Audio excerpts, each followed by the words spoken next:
Ladies and gentlemen, welcome to what's going to be the third ever collaboration on this channel. This time I'm joined by Lemon, who's the leader of our particular clan in the Wrath of Rohan's cluster, I believe is what the overall name for it is. And we're going to be talking about Siege and some of the things around it. I have a few questions lined up for him, and we'll just be kind of going over this for the next probably 30 minutes or so, I'm sure. And Lemon, if you want to go ahead and introduce yourself and then tell us a little bit about the clan cluster as well, that'd be awesome.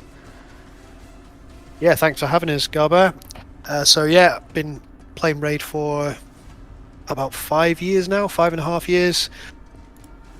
Joined the Wrath of Rohan cluster quite some time ago, and yeah, we've turned it from just one clan into a cluster, like most clusters have become.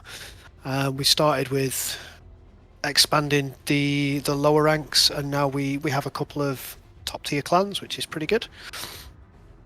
Mostly competing in tier 6 for Siege and CVC, like a lot of the top clans. So yeah, it's been good. And it's been awesome to be a part of it, that's for sure. I know I was just literally saying before we started recording, everyone's very helpful, and the community inside the clans is very nice, and I see that the Discord's always popping off, so that's fantastic. If you guys are looking for a clan, maybe they can hook you up as well. I might leave the Discord in the description if that's okay with you guys. But yeah, we'll go ahead and we'll hop into it here, and we'll talk about mainly Siege and see what we can get figured out. Now, if you're not familiar, Lemon is the one that's been just absolutely shredding it on defense inside, especially the Stronghold there. So basically every time I do a review on the Stronghold teams, it's just him holding strong with like 8 attack attempts against them. But we'll be talking about like some champion builds and stuff like that, I'm sure, too. But what are your overall thoughts on Siege? How have you liked it so far? I really, really like Siege. It's probably my favourite content in the game right now, especially after what happened to Hydra. Probably a conversation for another time. But no, Siege is. I think it's well overdue that we got it. It's a great bit of content, but it still has a lot of potential to unlock, shall we say. There's a lot of things that really make our life difficult, especially as a clan leader and someone trying to manage and coordinate, the attacks and the defense. There's a lot of things missing that really bring it all together and enable you to do it. But overall, I love the content. I just hope it gets better. Absolutely, I think that's pretty much my opinion on it exactly too. I really like the whole, how it's still kind of technically PvP-ish. It's very like, it's basically classic arena but with more strategy to it in my opinion. And like, I mean, we'll talk about it in a little bit too, I'm sure, but the gear sets that you get are absolutely fantastic. So basically just having a good way to farm, like, in our case at least, tier 6-star mythical gear every 2 weeks is pretty insane too. So kind of going right into that, I'm going to ask, who do you have built with Feral? So do you have any Feral 9-piece gear sets out there, and who and why and your justification for it, all that sort of good stuff? Yeah, so I love Feral. I mean, the Feral is a top set. I know there's a little bit of discussion when it first dropped, and then instantly Pinpoint came out, and then people wrote it off. Not everybody, but a lot of people did write it off, saying, well, what's the point? But I think Feral's very much come into its own, and you get almost 2 different gear sets out of it, in the sense that you can use 4-piece for PvP. I probably wouldn't lean into 9-piece for PvP, but maybe the future champion could be really good with it. And then 9-piece is absolutely exceptional in your Hydra. So I've got quite a few champions that are main dungeon boss built, so like your Firols, mainly because I didn't have a banner for protection, would have been better for him. But Lydia is absolutely phenomenal in Feral, and Hatter as well is fantastic in Feral if you can't build him in like the Reflex Merciless meta build right now, because every single debuff is just bringing all that extra damage. But then when you come back to the 4 pieces, it's huge, because you can then start looking at combining Lightning Cage with Feral Piece to preserve your nuke. Like Seakrand is probably the best champion in the game that uses that off the top of my head. You give him Cage, you give him Feral. Even against a Marius, the chances are he might get through. It's not gonna be guaranteed because Marius is Marius, but he can carry that with just that. He's not gonna get hit by anything apart from maybe something like Lady Noelle's unblockable freeze. But outside of that, it preserves a win condition, and in the realms of Siege where people have gone really hard back to poly because 4 poly is just so oppressive in any kind of content like this, where if you lose those champions after 2 tries with them. So and if you're one of the one of the players that's employed to be one of the deputies, or you're the leader and you have more attacks, that's more pressure intensive on your roster. So losing to something like Poly is horrendous. That's a very good point. So, yeah, and like I think with Feral too, like people really underestimate it because it's like, oh, pinpoint. It's like you get 2 stacks of intercept. You don't have to worry about being polymorphed, whatever. That's all like well and good for like classic arena where you can just bring in a Nishak and guarantee that you nuke them down. But for like live arena and Siege, where the battles are probably going to end up being longer, I would say in a lot of cases having just that 50% chance to prevent polymorph ends up being quite a bit stronger, unless, again, you can almost guarantee that you put them down within like the first 1 or 2 turns, right? Because you kind of have to with intercept. Yeah, absolutely. I mean, I think 9-piece is probably, for Siege, is probably the only place you would look to use it for exactly that reason. For Feral?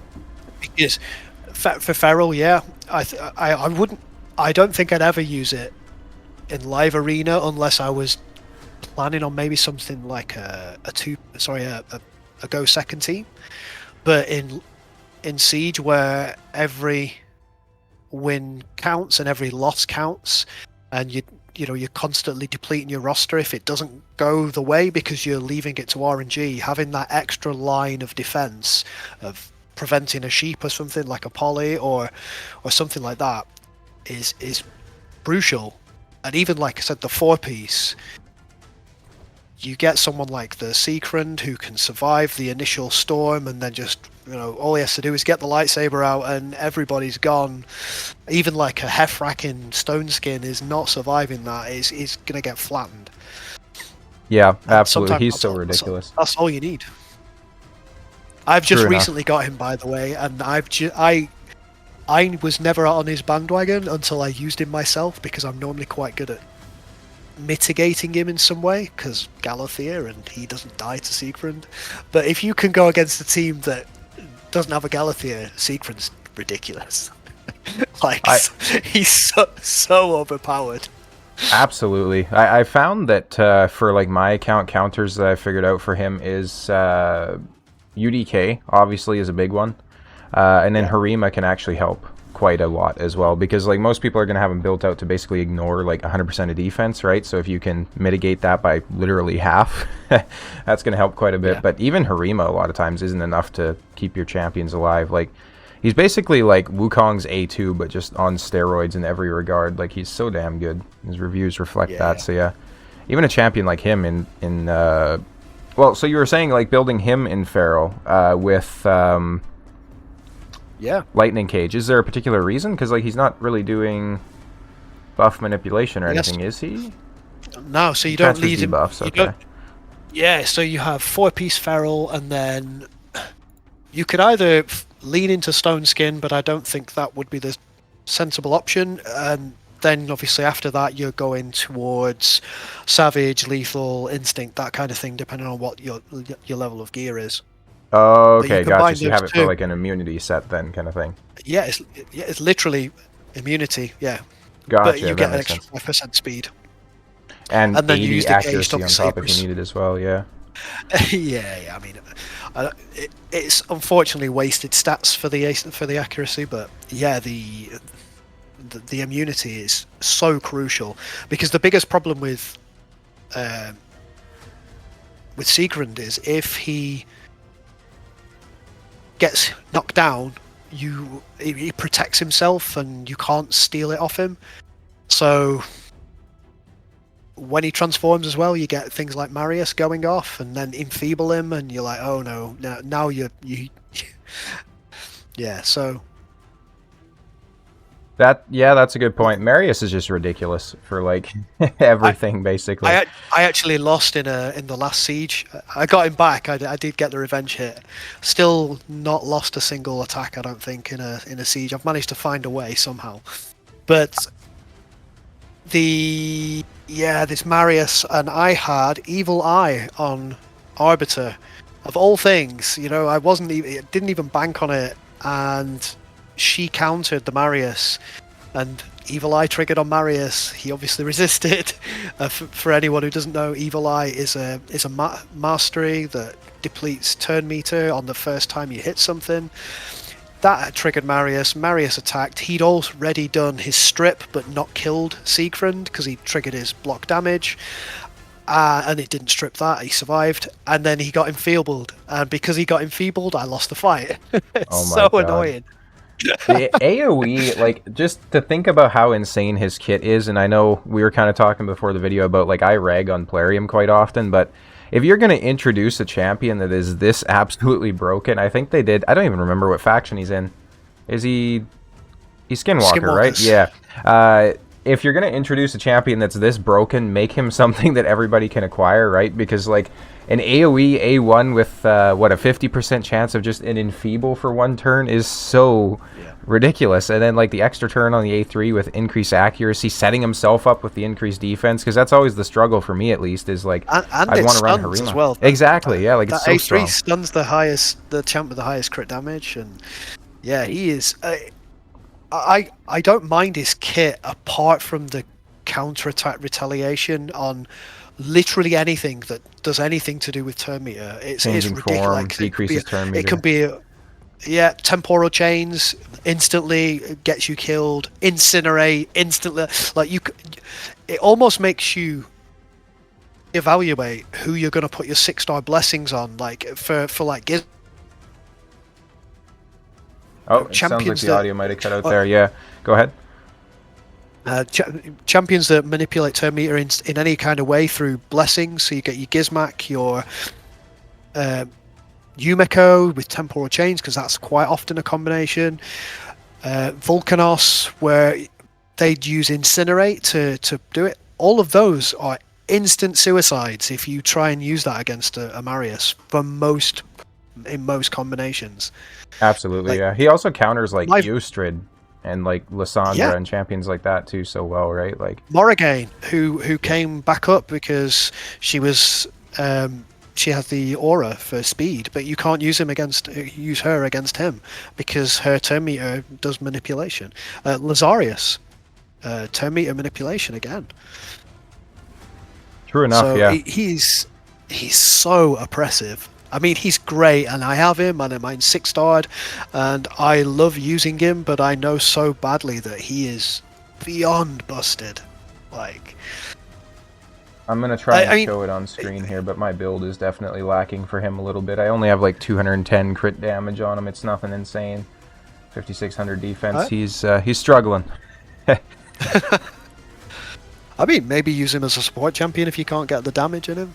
Just for the strips and the enfeeble and stuff. I mean, Master Hexer is awful with that. 2 turns of enfeeble is, it's not that can win its game on its own. You know what? That's a very good point. I didn't even think of running him in that. I built him offensively, so I put him in Helm Smasher, and then I put him in Retribution and Deterrence. But Master Hexer is a very good call out for that as well. I mean, you can also add the extra 5% as well, just to make it just stacked towards the slightly more than 50-50. But you probably lose like an offensive bonus from offense if you did that. Right, yeah, because I think I'd probably still want to build him in a defense tree. That might be worth it, though, but... Yeah, Master Hexer and Laura Steel is fantastic on him. Laura of Steel. Especially with the 9-piece variable sets, like that's a tremendous amount of extra few stats. Like just like a couple of points here and there it just elevates your build just that little bit. What are we looking at for Lore of Steel? Is that an offensive mastery? No, Or it's no, that's a support, isn't it? Yeah, it's the one that would there proceed. We go. Increase the stat bonuses, yeah. Yeah. Okay, fair enough. Yeah, that's also a very good call out. Yeah, I haven't built out inside like lethal and then a 4-piece stone skin right now, but my stone skin gear really struggles. My lethal set's pretty decent. Like I had it on Harima and she was putting in work, but the stone skin side of it's definitely a letdown, unfortunately. But yeah, going into kind of the next part of what we want to talk about in the video here, I think, is how has Siege impacted how you build champions? So obviously we talked about, like, you know, kind of some of the champions that you'd see inside Feral, but we also have a lot of instances where we have to build champions differently just overall for the game mode. Because, like, you know, last Siege, for example, we had to go against an all-rare team with an all-rare team of our own. So obviously we had to rebuild champions and whatnot. How has it impacted your account? What things do you take into consideration differently, like blessings and gear and all that? Yeah, I think, as I was saying before, with the Feral, it kind of makes itself. You have to consider the ramifications of losing, like with Classic Arena and 3v3 and stuff. Just, you know, the generic stuff. You're relying on the aura that's set, the Arena aura, which you can't use in Siege, and then you're relying on the one shot and done most of the time, or you can stall them out. But if you lose, you know, you just go again and try something different. With Siege, you kind of have to. Well, you can use your rebattles, right? You can open with a scouting team, which we often do. Use a champion that's got really decent base speed, set them up in your fastest gear, send them out into a team, you know, with some sort of speed aura that you can get with them that you're never going to use in Siege. Test the waters and see what you can see. You know, do they have stone skin? What's the turn order? What does the mythical do? Like, what do they transform immediately? Like, is the presets, or do they do something? You know, all those things that you can do before. But when you actually commit to using the champions you want to, you need to cover as many bases as possible. So the builds are a lot more diverse, and I think that on its own makes me consider different types. Like, so for example, a lot of people would go Stoneskin Siegfried, right? And I go Feral Siegfried, not because it's the best kind of Siegfried you build, because there are better variants, but because so many of my other champions have Stoneskin. If you go against a fast team that's got bombs, right, your whole team, and you can't like counter that or survive it, your whole team's dead. So you need some champions built in a different way to give you that win condition. And then very good points. So not just the how they're built, and then you go to who's going to get built. And with Siege, you're almost building sometimes suboptimal champions. Like Lysandra is not the best speed champion at all, but she's fantastic for Siege because she brings the all battles aura. It's one of the best in the game, and she has good speed manipulation. So if you've got lots of options, all of a sudden you're like, well, actually, Arbiter's not the best here, or I mean, Arbiter's still great without the aura, but you have to consider all the different champions that you would normally not set at the top. And then when it comes to like classifications of champions, yeah, rare champions absolutely blew us out of the water in the last one.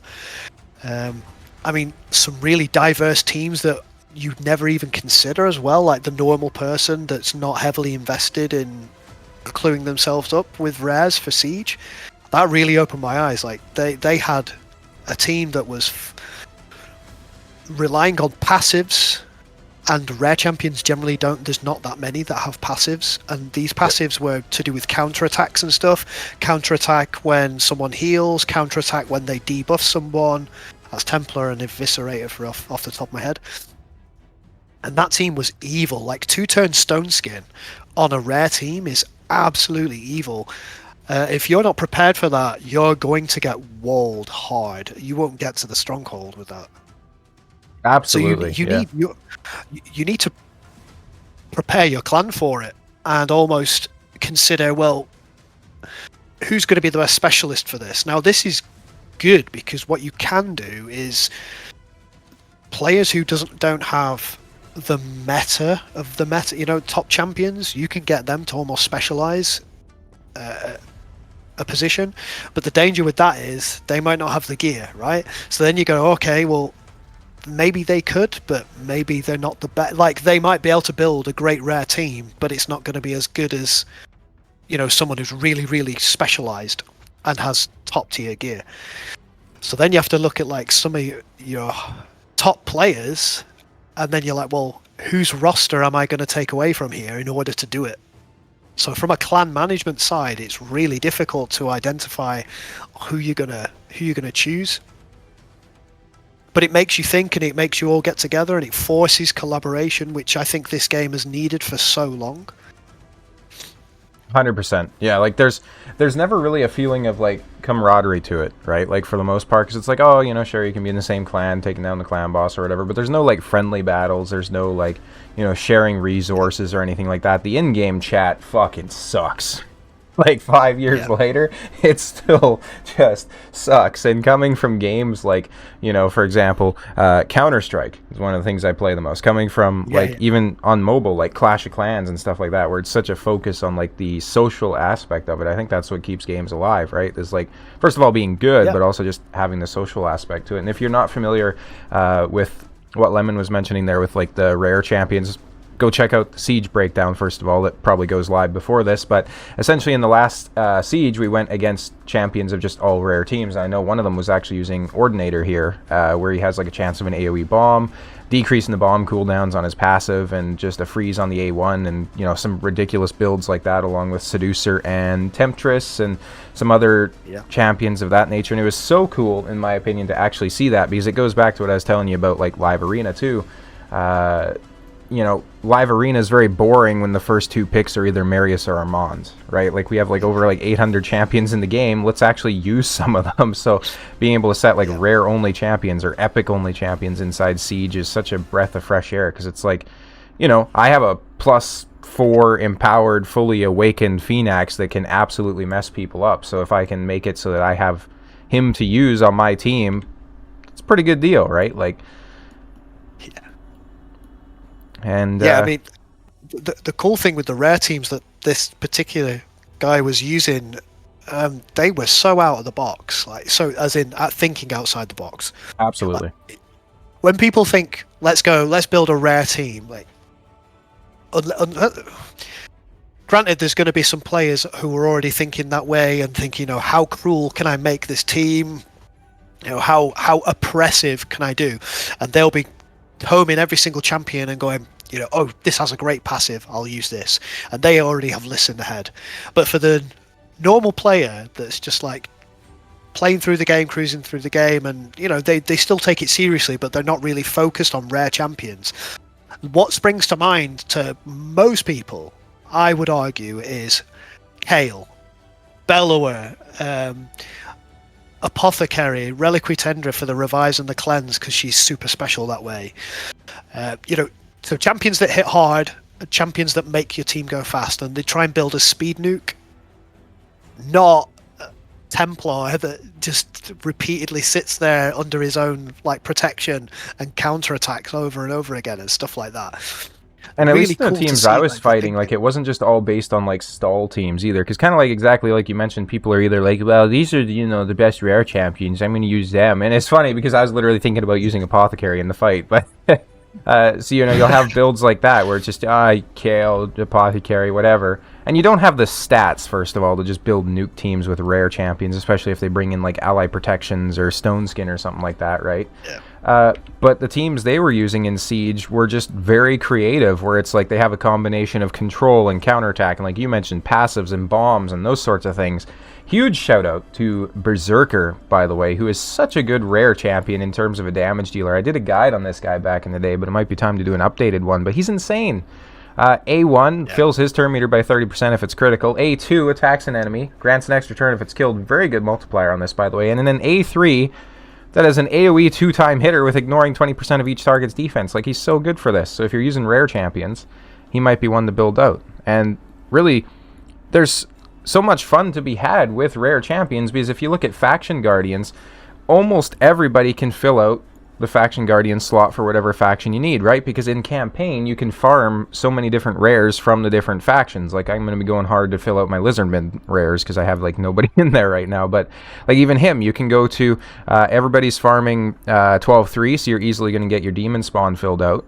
And then, you know, you can just go to, what is it, 10, stage 10, I think, where you can get War Maiden, fill out your barbarians, right, just as an example, and you're getting big bonuses from that too, like HP, defense, attack, all by 10%, speed, accuracy, all that. So I think if from our side, I would like to do that more. Like, I would like to build out more rare champions and set it to be like rare only posts and just kind of see if we can have a bit of fun with it. And from the perspective on the other side of things, I'd like to see other clans do that more too, because it's so refreshing. Like, it's not just meta champions against meta champions who has the slightly better gear or the slightly better glyphs, right? It's actually using some brain power and some gearing and those sorts of things. So it was so nice. It's stage 9, by the way, for the barbarians, but also who you mentioned, Berserker. Berserker is farmable with War Maiden, so you can get both of them. I forgot about that, actually. Yeah, that's a very good point. So yeah, if you come in here to Deadlands, there it is, you get Berserker as well as War Maiden. But like, just coming through here, there's so many different stages that you can farm to get, like, for example, Executioner for the Undead Hordes, right? Like, you can basically farm every single faction. You said it was Templar that they were using too, right? With his unblockable, or his unkillable, yeah. Provoke. Yeah, Templar, yeah, he's sneaky champion. He is, yeah. He can actually, if I recall correctly, he like solos Bommel and stuff like that too. He's pretty crazy. Yeah,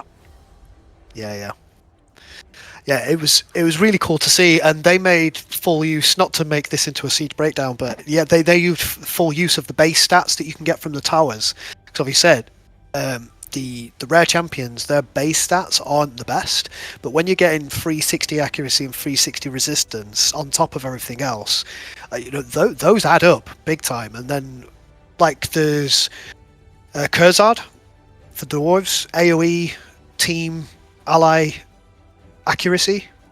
Yep, you know, absolutely. And it's big, and it's the big version. Like, it's full team accuracy increase.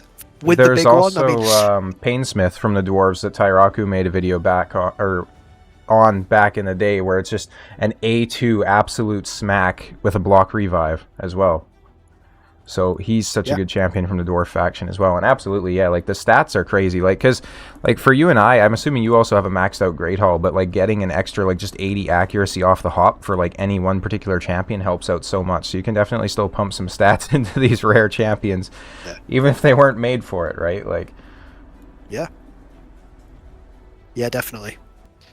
So yeah, it definitely makes a difference on who and how, for sure. And as a clan, if you're starting to go up against slightly organized teams, you need to get a grip of coordinating, organizing, and really identifying who you're gonna place where. Absolutely, yeah. Like, I think the strategy side of it was definitely underrated from the start, because it's like, oh, I'll just put my best defense in here, it's whatever. But like, I know you and some of the other kind of like leaders of the clan have been fantastic with like going in there and getting the Hell Hades share links and like figuring out like, I won't share details, I won't show anything, don't worry, but like, I know I was shared that like there's an actual like spreadsheet of like all the teams and the stats people have and like what sort of factions they're strong in and those sorts of things. Like, it's crazy how much effort you guys have put into this, and it's absolutely awesome. And I think, you know, that really helps to bring kind of clans together as well, especially even in a cluster, for example, right? Because it's like, if you're really trying to be competitive and push it, you could technically switch out some players from the clan inside the cluster to get like whatever you need inside the clan, which is so cool too, right? Because everybody's account's going to be different. Like, we were talking before the recording about how I've just been absolutely screwed on speed gear. My Arbiter's still using a flat stat HP chest piece that I got within the first 6 months of playing the game, because it has a double roll on speed, and that's the best I have. Right? So, like, you know, if there's another player that just has absolutely, like, way better speed, they're probably going to be better in a certain, you know, post than I will, right? Whereas I might have a better HP nuker build, so I'll be better holding a certain post too. And it's that kind of just differentiation that really sets the game apart, because, like, with the traditional arenas, you know, like Classic Arena, Tag Team, and especially Live Arena, it comes down to, are you faster? Yes or no? And then if no, do you have the stone skin and the resistance to survive? If not, you're done, basically, right? Like, but with Siege, you can actually implement so much more into it that it's just, it's so good. Like, they did the mode very well, even though there's a lot of work to be done on it still, in my opinion. Yeah, the bonuses can really screw you up. Like the reflect damage bonuses, they can be really oppressive if you've got like mega damage dealers. I'd probably say less someone like Siegfried, because the chances are he'll absorb it and take it anyway. But if you're trying to use a normal champion that isn't a stupid broken mythical, you know 30% damage and you do an AoE, you can die straight from that and lose the fight. Absolutely. And then bomb. There's so many nasty ones with so many nasty champions that like benefit from the bomb bonus. You can get more damage, and then one that's really underrated is it's like ignoring 20% of the attacking team's resistance and stuff. Yep. Like, it allows you to build your champions in a slightly different way, and it's one of those unforgettable ones. Sorry, not unforgettable. It's one of those forgettable ones where you can go, oh, okay, yeah, whatever, I'm not bothered about 20%, and then you go in and all of a sudden the Armans gets the sheep when you didn't expect it on your Galathea or something that you would normally expect to completely resist. And if you're watchful and you're always considering it and being aware, then yeah, okay, you'll be fine. But there's so many little things to keep an eye on that it can catch you out, and that can be the difference between winning and losing. Literally, like my fight I said I had in Siege, where my Arbiter got my entire team killed just because she counterattacked with a specific mastery. And that lost me in the entire fight. And then that took those champions. Not only did it stop me from winning that fight, I then had to completely change the tactic I needed to win that fight, and that reduced my ability to fight something else that I really wanted to use those champions for. And then all of a sudden you're digging deeper and deeper and deeper through your reserves, and you know it's a resource. It's resource depleting, not just in the Siege. Your mana orbs and stuff like that. It can be depleting for either your gear tokens, if you've got any, or it's and roster intensive, like you need the masteries and blessings and stuff on things.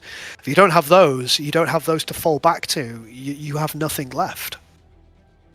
100%. Yeah, and I know for me, like, I tend to have some decent champions. So, for example, Taurus and Marichka, right, which I can easily depend on them for the first two fights, but then it's after that you got to actually, like, strategize a little bit more. So I think that's a very good part of it too, where they can only be used twice in a battle. It's good balance, right? Like, because you know, then you're not just relying on the same broken mythical champions or something like that for the entire Siege, right? So you actually have to think a little bit more, have some diverse builds, move some gear around maybe, which is very nice. What are some presets? Exactly. Yeah, presets are so useful. I'm probably going to do an actual video on presets at some point. But what are some unforeseen challenges you had with this mode? So, for example, like trying to get everybody's like teams and stuff like that in order, or potentially like gearing or the strategy side of it. Were there just some things that were a struggle as first of all the clan leader, but also somebody who's put a lot of time and effort into optimizing the strategy? What were some pain points there for you? I think time, time to actually do everything is very time intensive. Like you have to, if you want to do it properly, you have to be willing to firstly get your clan on board, because it'll be someone's idea that they want to commit to this. If you're in a clan that isn't already, someone needs to come forward and make it happen, or that person's probably going to have to change clans, right? Once the clan is on board, you've got to commit to getting a lot of data. To make it work, you have to, because it can't come from just apportioning without any data. You're a good player, you try and fill this post. You're a good player, you try and fill this post. It's got to be very much from a top-down view of collecting all the posts from Siege itself. Each Siege every week, you have to collect all the data from all the posts, and then you have to build your picture from the best posts that A, suit your clan, but B, can be grouped together to make it as oppressive as possible, right? The whole idea is to prevent the stronghold getting taken or reduce the opponent reserves as much as possible by the time that they do, right? And then the other point is, what's your contingency? Most people tend to shut the right side of the board down from that point because it's easier to wall off, right? So time in the data collection is huge. And then that becomes like the reliance on the clan. Everyone's got to buy into this. If you have one person that doesn't commit and doesn't give you the information and stuff, you can make up for it in the sense that you don't need every single person to be able to fill a post out, as long as they can put their team somewhere. But then it's unfair on the rest of the clan that does. It's hard to if they're not willing to buy in at that stage, the chances are they won't coordinate later. So that means they're probably going to do some roguelike actions on just hitting whatever they can see, which is not conducive to the rest of the picture. Absolutely. So it's getting everyone to hit. And Plarium, if you're watching, here's one big tip for you: make the clan chat suck less. Because my God, this is like, we're now like literally moving to Discord to try and organize like what we're doing for attacks in your game, right? Like the clan chat just sucks. Like you close out of the game for like 5 seconds and it resets and you can't really see like the previous chats. Like the global chat just sucks. Like look at this. It's literally just, people spamming like, hey, my clan's recruiting, even though, these are like level 30 accounts that probably nobody's going to want to join. Like, make more to the chat, essentially. Yeah, exactly. Yeah, that one's a big one, too. Or, like, leveling up, like... why do I care that this guy leveled up his Painkeeper to 6 stars? I don't. Like, make the chat more useful. I know in, like... for example, Watcher of Realms, you can actually share... Like, you can go into your champion and you can share, like, their build. So there will be, like, a little button that says share to, and then you can share it to your clan chat or to your world chat, even. And you can be like, hey, is this a good build for the champion? Or you can share a specific piece of gear. So you can, like, show the gear and the roles that it has, and you can be like, hey, is this gear good? Who should I use it on, right? Like, stuff like that would be so useful, especially for, even Siege mode, because it's like you could come in here and you could share a build, and you could be like, hey, this is my build that I'm going to try and use to attack Defense Tower 3. Do you think it's going to be good enough? And then somebody else that maybe already attacked it could be like, oh, the speed's not high enough. They're going to outspeed you, right? Like, it would be so useful to do that, but right now it's just, hey, join my clan, or, like, the clan chat that just resets. Like, it's... That part of it absolutely sucks, and that needs to be updated, certainly, and just having more, like, actual, cohesion among the clan members, because I think that would go a long way to doing it, too, because, like, a lot of people, realistically, they play Raid, and they're just doing it on their bus ride to work, or they're doing it as kind of like an evening activity. Not everybody wants to download and go through Discord and read, like, 5 books worth of text from the rest of their clan, right? Like, just make it so much more simple like that. It would be such a win. That's the difficulty, isn't it? The clans that have an active Discord and stuff, they're fully committed to, you know what, we just don't use the clan chat, let's just keep it on Discord, and management is so much easier that way. And from my perspective as a clan leader, I just don't use I might put like a stop message, in all capitals, just to say do not do something in the clan. But outside of that, during Siege, it's all done on Discord. We have a separate Siege channel that's locked, no one can view, and outside influence if they're within the base Discord, and we do everything through there. Yeah, as you can see in the chat right now, morning all, Siege instructions on Discord, any cues, at me or DM me, and that's the most use we get out of the in-game clan chat. Exactly. They brought it up in their survey about how we're going to do, how they can make Siege better, and do you rely on clan orders and stuff like that? Clan orders, for the record, are 100% utterly useless. They do nothing. If you want something done, you go to Discord and you tell them. It's so irrelevant. Clan orders, I presume, being like the overall message that you can put in, right?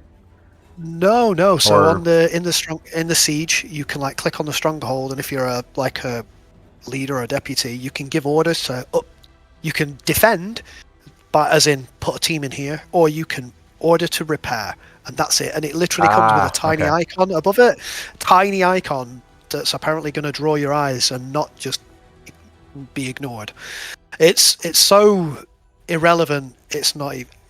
I would rather they just remove it and don't use it and do something more productive. And that's the problem. I didn't even know that existed. Chat, right? The problem with chat is it's so behind the curve that at this stage in the game's lifespan, chat would need such an overhaul to become useful and relevant that I would rather they didn't. But I'm a Discord user, right? So I'm happy with that because I would rather they do something more relevant to the game, like give me as a clan leader control to kick someone out of a post. Now, we probably won't have that issue much more because we're very coordinated, but if you're in a clan that can't reach someone and they place their champions in a post, are you still good? Yeah, no, the audio kind of chopped out there for a second, but I think we're good to go now. If you're in a clan that doesn't have everyone on board and they're unreachable and they've placed a team in a post and you've got like only a few hours left, you can't get hold of them, you want to be able to boot that out, and then their team will autofill somewhere else so you can get the right person to fill a post. That's the kind of control you need, not to just boot someone out of the thing, because obviously that's well, that's not working as a clan, right? Well, I definitely get what you mean, though. Do that. Yeah, absolutely. Because like even like we were talking about Clash of Clans there not too long ago. Like inside the clan wars, in that the leader is manually picking who they want to fight in the battle. Like it's very rarely ever everybody in the clan is fighting, right? Like it's the top performing or most active players. But in this, it's like even if the players don't place a defense, a lot of times their reserve team will just get sucked into a random outpost, which you might not want. They might not be good champions for it, right? Like. Yeah, absolutely. Happens quite a lot in Siege where when we're trying to make our way towards the stronghold, you know, some players will go, oh, this team's really easy, and cherry pick. And you're like, no, we need to save the attacks for now until we've got the stronghold down. And then you spread out as you go, trying to take the high value targets, not just cherry picking all the. And once everything's done, if they're still available and there was nothing to hit, then cherry pick away. But I love the cohesion of it, but I hate when it doesn't come together as you would want when you can't get hold of people and stuff like that. And that does make it really difficult and can often result in a loss. Yeah, it goes. True enough, yeah. And I must say, not to brag or anything, but our clan has been pretty blessed. We have a very good rating. Is there a way to check like loss and win of the clan in terms of the siege? Losses, but we have 110. Yeah. I think. So since October, when we did the clan refresh, and we obviously realigned stuff and did a whole cluster evaluation and stuff, we've lost once, and that was the one most recent. So I think we won 7 back-to-back. I know that's not going to be, the experience with everybody, obviously, but like, it's so, like, one of the parts I like about it, and I kind of talked about this in like my PvP video too, that you should be doing this even if you're not a big fan, because like, even if you're in a tier 1, you're guaranteeing yourself to get some 6-star gear, right? Like, granted, it's only epic, but you're still getting free gear that would take you thousands of energy to potentially get in any dungeon, right? And you can't even get these sets, obviously, but like the equivalency. And then obviously for us, tier 6, like even in this last siege, we lost, but we still got 6 pieces of 6-star mythical gear, which is just insane. Like, it's such a good way to farm it, and it's like very low effort for how much you are actually getting back from it, in my opinion. Because like, for example, you think about like live arena, how you have to go and do 35 wins just to get the chest for like, a few pieces of gear is pretty insane. But yeah, like the rewards for Siege, like I was kind of talking about it in the chat too. Like even if it's a loss, I still think the rewards are very worth it. Like just having those gear pieces, like even if you don't build a full set, you can still potentially get some very good pieces out of that. And I think gear is something everybody always needs to improve, right? So Yeah, and the thing with Siege is it doesn't matter how powerful your clan is. Coordination and organization accounts for, I would say, a huge proportion of your success. You know as well as I do, we have been against some really high level, high power, extremely invested into clans, right? and what, at least like And top 60 in the world in some cases. Like, yeah, two teams that we've gone against. One was top 20, the other one was top 60. We've had others, but these two specifically were just unorganized, and that they tried to brute force it, and they would have probably won if they just sorted the post out a little bit. Like they were still doing really well by trying to just brute force smash their way through, but then they get to a post that was just it would just smash. Like Demon Spawn is a great post to have, and that walled them off for such a long time. They got through it eventually, but then they were so depleted by the point they got to the stronghold, they couldn't even defeat the stronghold, never mind spread out and get more points. And for a clan that's in the top 300, that, you know, we've tried to align ourselves as close together as like number 1 player to number 30 player as possible, but we still have quite a wide margin. We just play to our strengths. It's interesting because like I'm looking through this and I see we have some like 9 million player power accounts and whatnot, but like it is very much a lot of Hiddo's a strategy and phenomenal player. He has like yeah.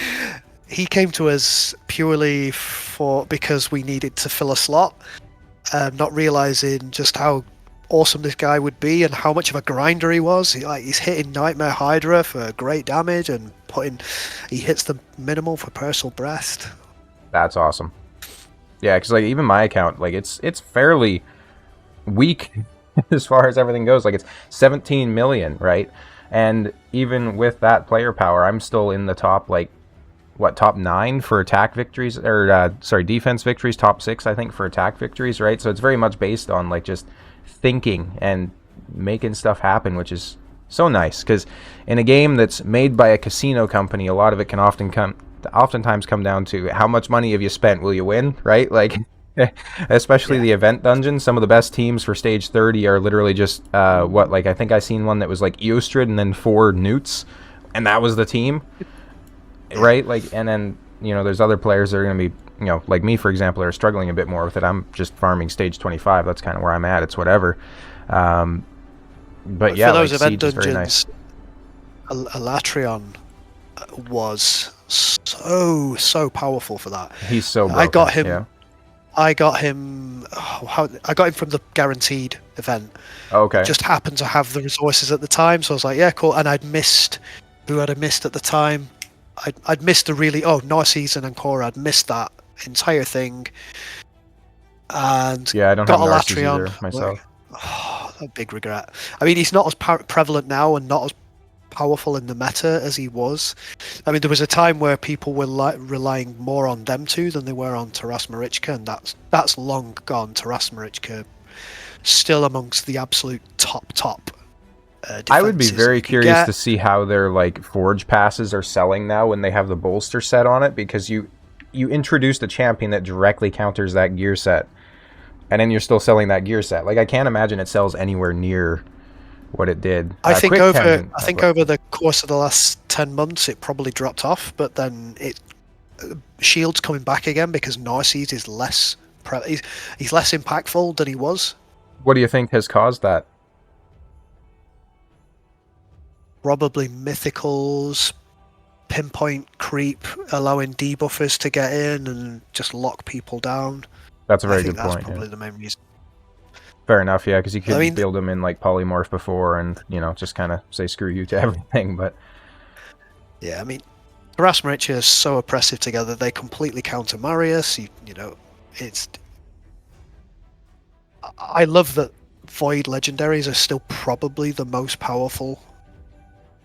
Not, I wouldn't say collectively, like champ per champ. Like their pool is far larger, and there is a huge discrepancy between who's good in Void and who's bad in Void. Yeah. Like you could argue that some of the best Voids are like at least in line with the mythical champions, but then or when better, you group yeah, them absolutely. together, it's their strengths come from like grouping, like Odin 40% speed boost, right? And then you've got Yumiko that locks everyone out, and you can put it with temporal chains and stuff like that. And then you can put Ras and Marichka, or you can go Marius, and some Or really, you could pull a really Raglan. awful- Yeah, there's no or in you could between. pull a Raglan. or a Whirlim, like, and pull him 5 times. That's nuts. That's got to be like a new record for bad luck. I got him from the another champion. I think he's Knights Revenant, right? I got him from the Forge Pass back, or not even the Forge Pass, like the Battle Pass they did, and the Battle Pass, never yeah. even built him. Like he's not booked. He's not level 60. Nothing. I couldn't justify it. I got Whirlim really early on, and I really enjoyed using him. For the time I had him, he was the hardest hitter I had. He wasn't like Void Legendary category at all, but the fact that he could neutral hit on everything, he did he boost the damage? He does boost the crit damage, doesn't he? And lowers the crit damage. Lowers the crit damage. Yeah, he does a decreased crit damage, decreased accuracy, increased crit damage as well, which is pretty cool. Yeah, there you guys. He's really good.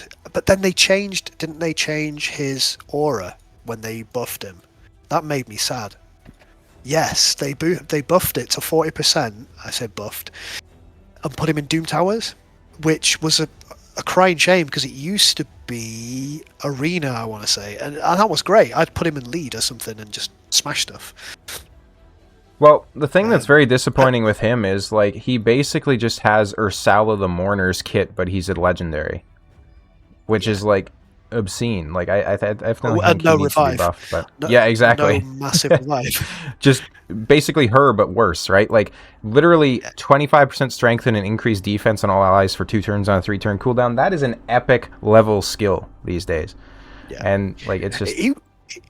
He was the kind of champion that if you got him really, really early game, he could help you do some damage and stuff. But outside of that, he had very little. Like, he was great for early Dragon, because back when Dragon actually used to be quite difficult and not just be steamrolled all the way through by a free-to-play account after 20 days. Dragon back in the day was quite tough, and obviously once it did the inhale move and it was about to charge up, you could actually put the strengthen on to protect your champions, and you can reduce the damage. Right. And that was fantastic. It could actually be a win condition to push you up. So I think he was one of the first champions with an AoE strengthen, wasn't he? If I remember correctly. I don't think there's really many people before him. I know when Doom Tower came out, actually, there was some niche use for him with his A1 with the freezes for the bombs on Bommel as well. But, I mean, obviously it's a, 50% land rate, so it wasn't exactly consistent, but some people were doing that to try and get through it as well. Yeah, Bommel, you just try until you do it and then move on, right? I just use Lady Annabelle. Like, I basically just get through it once. I never farm Bommel. I think he's probably one of the least useful bosses. I'm like always farming something else on whatever rotations he's in, so I don't really worry about the time or anything like that. Nishak the god. Nishak is insane for it too. There's that dwarf as well. What's her name? Isabel. Firegun Isabel. Oh, yes. She's very, very strong for it too. She used to be part of a fusion as well, I think, so you could get her almost guaranteed. But fair enough. Who would you say, kind of as the last question here for the Siege side of things, who is your most used champion inside Siege, just overall? In Siege, I was talking about this earlier when we said, Armans is the top champion for Live Arena, and I said I don't pick him, I pick Siphi. Yeah, it's Siphi.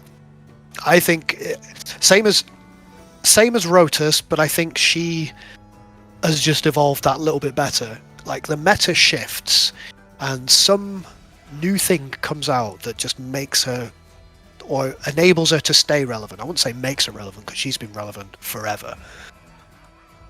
She's but aged Siphi, very well, that's for sure, yeah. She has, yeah. I mean, standard speed lead Siphi on its own is okay.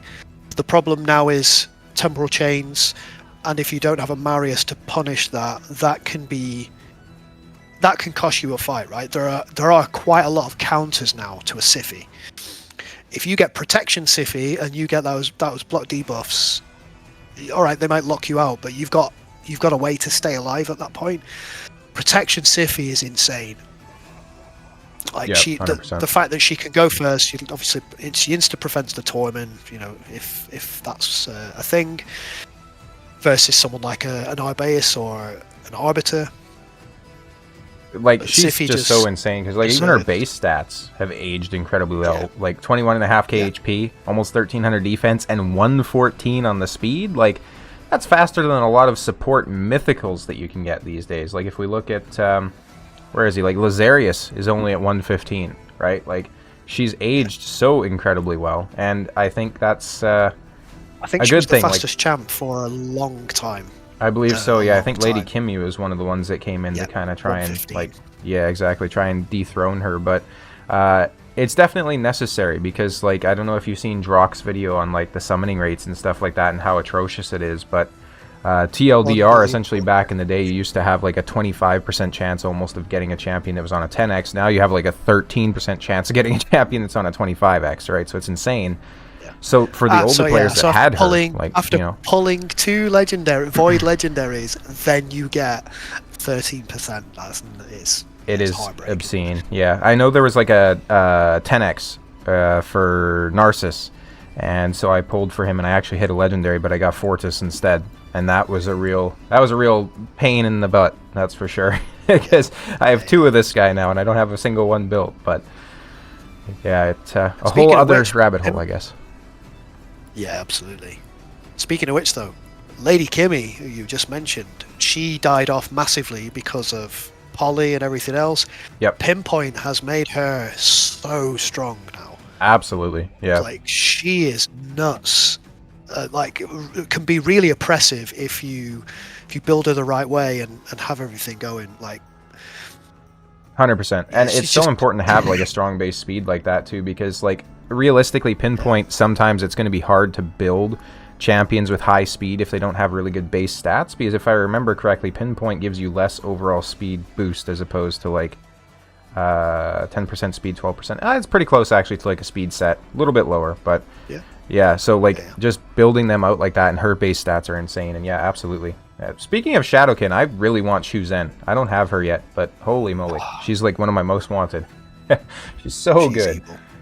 She is evil, yeah. I don't have... I've gone against Shu her Zhen- a few times in the live arena, and it's not fun. Yeah, Shu Zhen with Marius can just win fights straight up.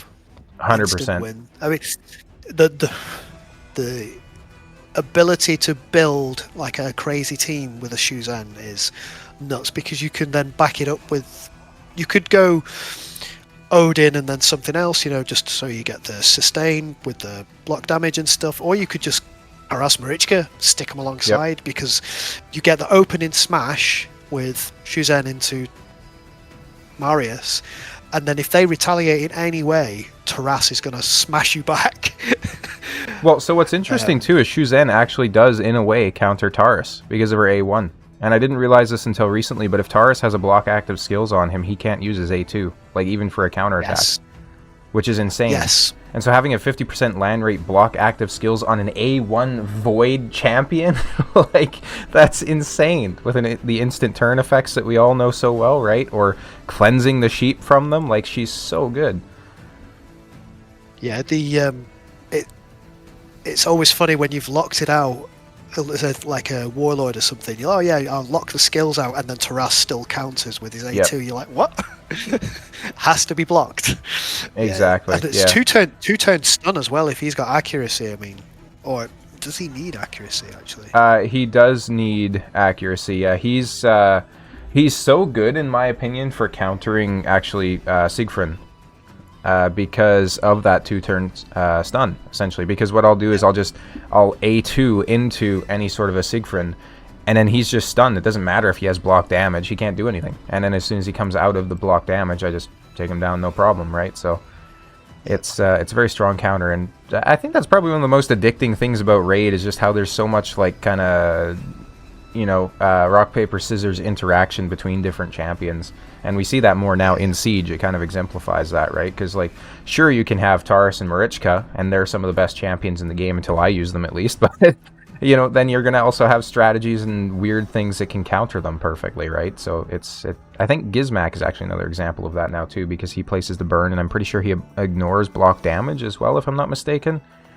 So he can just go straight through. It's clever that Gizmak can set off the block damage and then smash through it. Yeah, I swear that's a thing. I must admit, there it is. Yeah, we'll ignore block damage. Yeah, no, I really like Gizmak, but I don't use him as much as I've seen a lot of other content creators post. Like, I've seen all the tier lists that people post, and normally he's like top of A or even in S. Yep. And I can get behind a top level A. I think he's fantastic, but I don't see him in the tier that like Galathea, Commodus, and Nice. Yep, I just don't think he comes close to those. I think those three are so unbelievable. Even Sigrun as well. So unbelievably oppressive to what they can do that you have to have an answer for it. Gizmak, I feel like he's just another nuker, and he can do some cool stuff, but you can just defeat him, right? Exactly. Yeah. Block active skills, and it's all over for him. Not like Lazarius, where 1 minute he's reviving your team, and then the next minute he instantly transforms and locks out the whole team because he killed someone. Like, that's just exactly. Yeah. 100%. Like, and we were kind of ragging on tier lists before we started recording, but kind of where I stand on it is any sort of a damage dealer. So, for example, if you have like an S, A, B, C, D tier, the highest any damage dealer should be is like A tier. Like, there shouldn't be damage dealers in S tier in really any sort of situation unless they're just so obscenely broken, like say for example a Taurus, or unless they do something that's like obscenely unique to their kit. But like a lot of times with a tier list, you'll see somebody throwing like a Sun Wukong into the S tier, and it's like, yeah, he's a decent champion, but like there's so many other options out there that do basically the same damn thing as him. It's a tough line to walk, certainly. But damage dealers are far easier to come by in this game. Alaz, I think he's a fantastic damage dealer, but how you can call him an S tier champ, I just can't get behind it. That's true. I think it depends on the content, because having that provoke on him is very nice for like Hydra, for example, and then obviously the counterattack and block damage is pretty obscene. But like, again, S tier, that's kind of pushing it, in my opinion. I suppose it all depends on whether you're comparing them to all the champions in the game as well, or whether you're comparing them to mythicals in a vacuum. True. I think amongst the mythicals, very much a really, really solid A tier because of the damage, but yeah. Still a very good champion, though, yeah. Ashnar is well agreed that he's not great, and I can completely understand that he's not great for a mythical, right? But as a champion, as a whole, amongst all of the champions, he's a fantastic champion. It's just that he sucks because he's a mythical, right? Which is a real shame.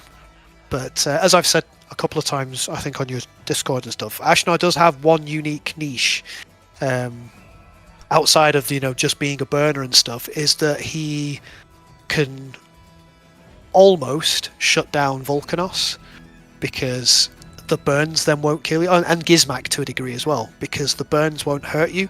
If he kills you when you're burned, which if you've put the burn on yourself could result in block damage if he's got block revive if he's got a full team of demon spawn, which 9 out of 10 times he probably will. But you could also use him interestingly with Marichka too, right? Like placing burns on yourself, and then she just puts up the block damage. Like, it's basically just a cheat code to activate that too, right? Like, so he does have some uses, certainly. Ashnar is clever. He's unfortunately just doesn't have the nuke kit on his alt form to back it up. Like, the skill is there. He buffs himself both in defense and crit damage, so he gives him all the stuff he needs, but he just does not hit quite hard enough. Like, he hits good. Like, he does have good multipliers, and he would serve anyone who doesn't have a mythical or is struggling for a defense nuker, anything like that. I mean, he could hard carry a game from the very start of the game to the end of the game, like, very 100%. Well. because of his damage. He's got provoke, so he can do control, and he's got burns and ignitions and stuff, and he can increase burns. Really good champion, but he just doesn't hit hard enough to be relevant in specific places. And then you're like, well, you've got this mangled champion that's pushed together that does lots of good things, but if you just use this champion, it does provoke better. If it does this champion, he does ignitions better. And then obviously damage, he certainly isn't in the damage race, so you'd go to you'd probably look at someone more like a Magnar, or I don't know, Venax or something that would do more damage than him in arena. Well, so I think one of the big things with him specifically too, and it'd be interesting to do a video talking about just like champions at some point with how long we're able to converse about this. That'd be awesome. Another collab idea if you're interested. But I think he would be instantly significantly better if he was an Undead Horde mythical. Because realistically, a lot of how good of a champion is comes down to who else is in their faction to an extent, right? Because like Alaz to an extent is good, but there's also an insane amount of really good barbarian champions. So if you ever need like barbarian specific stuff, or even just at like a psychological level when you're scrolling through the barbarians and you see, oh, you know, sure, Alaz does the 2-turn provoke, but then you also have Archer Queen in here who does the same thing, right? And she's not a mythical. It's like, okay, he doesn't look that special. With Ashnar, it's like, okay, he's an okay mythical, but then right next to him you have Geralt, right? Who's just like one of those champions that even still is just very, very good, still does like, you know, provokes and all that sort of stuff. But if you moved him to Undead Hordes, his comparison is Calamitous, who sucks. So he would look really good by comparison next to Calamitous, in my opinion. So like you'd get a little bit more hyped about pulling him, I think. But it is pretty rough. His highest rating is, 2.1 in Hydra? Like that's rough for a mythical, that's for sure. I mean, that's a fair point, actually, because you look at the Unity champion as well, Aragaz, and I don't think that even in a Orcs-only team, Ashnar would feature in it, right? Even if you had all the champions, I don't think he'd use him. It'd be probably more along the lines of Warlord, Aragaz, Shiek for the speed lead, and then could probably be someone like Robar. Or, I mean, Garol actually might feature in it because she can hit hard. Varl hits really hard. But they have good burners like Tila. Tila's a great burner. Or Supreme Gaelic, great burner. And she brings way more than burns, too, which is something that's kind of missing from Ashnar's kit, in my opinion. Yeah. Ashnar I don't think he'd combine well with Heraclitus. I think Heraclitus is designed specifically to go with Volcanon. And then, I mean, that team can be really. Yeah, I certainly don't think he would combine well with that either. But basically, I was just getting at the point that Calamitous sucks ass. So if you put Ashnar next to him, he would look way better. Calamitous is pretty rough, that's for sure. Even still, his highest rating, 2.1 as well for Hydra. Like there's some mythicals that need to be buffed because, like, I can't imagine being like, you know, a low spend player, which I am, or, you know, whatever, and just pulling like a mythical champion and you get so excited and then it's like you pull Calamitous. I pulled an Aphodus as one of my mythicals and it was disappointing enough, and he's like been buffed and okay now, right? But like pulling some of these other terrible champions would just be wild. Final thoughts? I think Calamitous is probably the worst. Off the top of my head, I've not really gone into every single one and actually graded them, but off the top of my head, I think Calamitous is probably the most in need of a buff. I think I would agree with you. Yeah. I think Ashnar could do with literally what they did to Frolny or Mezamel and just add some sort of extra damage, however they do it, just to make his alt form hit as hard as you'd expect it to, right? If it hit as hard as a Laz, or, you know, just a Harima, obviously she scales her defense, so that makes her hit even harder, but just something just to give that alt form a bit more punch. I mean, that attack, his big attack, even ignores 20% of the defense, and it still doesn't hit hard enough. Exactly. Yeah, no, it's. But his kit is good. His kit is good. I think another very disappointing one is Nell, actually, from Sylvan, Nell Blackteeth. She doesn't do a whole lot. broken Like, though, isn't she? From my understanding, what her passive or something doesn't work right. I can't remember the top of it. I think so, yeah, but like realistically, like just looking through her kit, like she has an A3, attacks all enemies, places decreased defense in a weekend. Okay, so there's Lydia. Fills the turn meters of all allies by 20%. That's okay. I'd probably honestly rather have Lydia's skill, because then I don't have to worry about affinity. I have increased increased speed, strengthen, and this is a mythical, mind you. And then like the steel buffs on the A2 is pretty cool. Instantly activating the poison, also, you know, pretty cool. But then like even on her alternative form, it's like AoE places a true fear for 2 turns. Cool, I guess. Like, where do you use that really, right? Like, because PvP, you're gonna have so much like you know, block debuffs. You're gonna have like stone skin, and you're gonna have cleanses and all that sort of stuff. For PvE, you're really just wanting to kill the mobs before they even get a turn.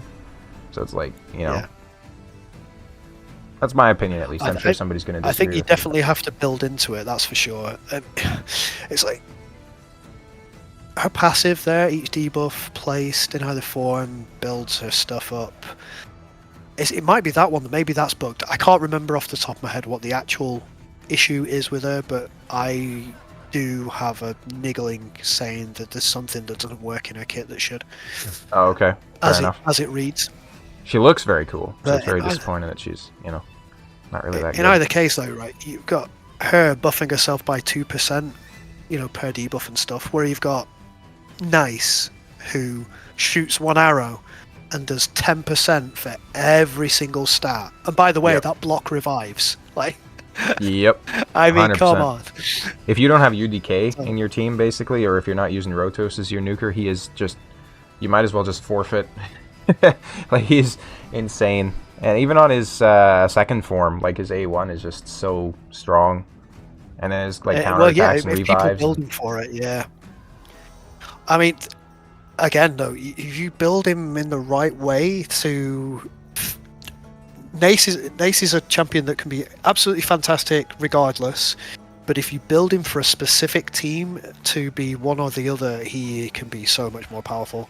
Absolutely. His passive, all his attributes, my god, he can screw people so hard. And I think, used to have a really fast one, and obviously if his speed goes up by 100% and you've got 300 speed, a 600 speed nuke is just ridiculous. that is insane. You're just lapping people, reviving people. Yeah. And you're healing himself, fills his turn meter on an A1, by the way. And then we have like a provoke, and then like the counter attack and the block damage. He is so strong. Yeah. Honestly, the provoke is the biggest problem with him, to be honest. It's great, but you can get to the point where you've just put counter attack and block damage on that's completely, you know, you can't negate it unless you have another Nice and you shoot through it, right? Or you know, something like a Rotus. Yeah. But then you provoke, and then you get sheeped, and then you lose all that, and then you come back with 50% health, and you're like, oh. Yeah, Not good. Sheep is a very good counter to him, that's for sure. I like, so, kind of my closing thoughts, I guess, but like, I like when champions are one of two things. So when you have a champion that is just uber focused into either like a specific area of PvE or a PvP focused champion, like Nice, I would say is kind of PvP, but also when they're, you know, they're a utilitarian that's actually He hits useful. he hits bosses for really good damage, to be fair. Exactly, yeah. Like, he's very, like, PvE and PvP capable, right? But a lot of times, even with Mythicals, we'll see Mythicals that are kind of focused on, say, for example, PvE, and then they just kind of suck at it. Or a lot of Legendaries that they're introducing, right? But I really like when they're kind of utilitarians that can be used anywhere and actually be good and competent at whatever they're being used at. Like, you know, for example, Galathier, use him anywhere and he's going to be fantastic, right? Versus, I think like, that's where you said the whole S tier is unless an attacking champion has something else in their kit that makes them not just unique, but unique and usable in lots of situations, not just like a niche, you know, oh, in this situation when the clock hits 12 and it's the blue moon, you know, then it's really, really strong. It needs to be just usable all the time and accessible to get to. And then you can see an attack champion move to the S tier, like Galathier, just doesn't matter what content, he's great. Exactly. Yeah, another example actually is one of my favorite champions in the game, which is Harima. Harima is so useful for even City of Centranos, like fighting Amius. Her decreasing his ignored defense effects just helps you stay alive so much, right? And then also you're getting the decreased defense on the A2. Basically, in one of the rotations, I have like Taurus, Marichka, and Harima as my damage dealers, because Taurus is going to decrease his attack and counterattack as he's hit. Harima decreases his defense.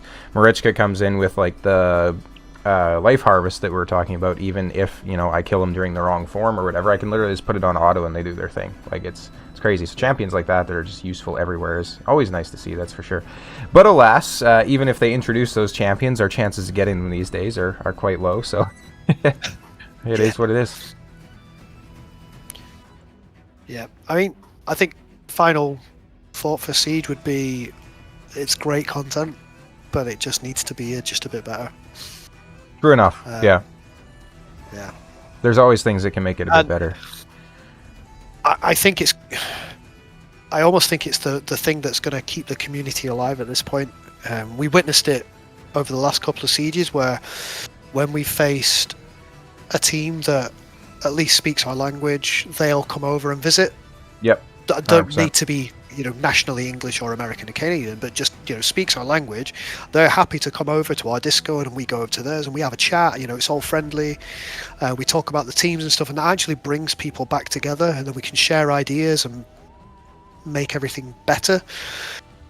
And that promotes, like, not just inter-clan camaraderie, it promotes inter-community camaraderie, which is something that I think the game has lacked for so long. I mean, I played a game called Empires and Puzzles years ago.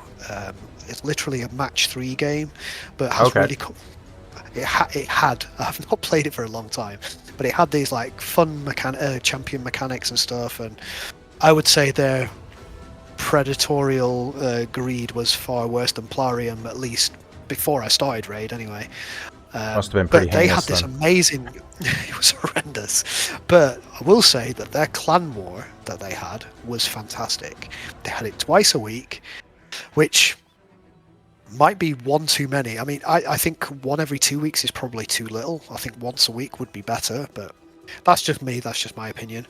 But they had it twice a week, and it was a thing where everybody got 6 attacks, and there was an entire board. There would be some sort of condition that everybody got. You didn't have to upgrade for it, you know, just everybody got a random condition, and then it was your job to wipe them out. And you could, if you wiped them out entirely, you could flip the board and fight them again, and then you could fight them, I think, up to times. Or if you couldn't beat a team, you would have to wait for all the other teams to count down and come back. But by doing that, I think every team was on either a 12 or a 24-hour cooldown. So you would never be able to get as many points by waiting for the board to reset itself than flipping it by forcing a flip. And that was great. Sense. That was like 7 years ago, right? That I used to. And Raid has only just got it. And yeah. All right, it's got slight nuances, but it's very much the same without the flip. Because there's like a lot more pressure in that situation too, right? And that's kind of what adds a lot of the fun to it. Yeah. Fair enough.